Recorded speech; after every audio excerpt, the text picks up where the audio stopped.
اے محبوب آپ فرمائیے انہیں کہ اگر تم واقعی محبت کرتے ہو اللہ سے تو میری پیروی کرو،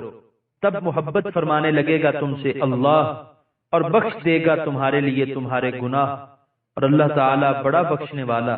رحم فرمانے والا ہے۔ مصطفیٰ علیہ التحیۃ والثناء کی عظمت، شان اور جلالت قدر کا کیا کہنا، جس کی غلامی یہود ایسی راندہ درگاہ اور ذلیل قوم کو بھی اللہ تعالیٰ کا محبوب بنا سکتی ہے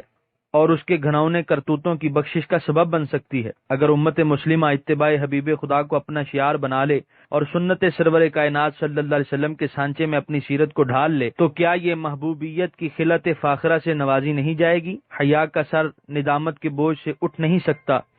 جب ہم اللہ تعالیٰ کی محبت کے لمبے چوڑے دعوے کرتے ہیں اور عمل کی دنیا میں رسول کریم صلی اللہ علیہ وسلم کی سنت سے انحراف کیے ہوتے ہیں۔ کیا اچھا کہا ہے کسی شاعر نے، لو کان حبک صادقا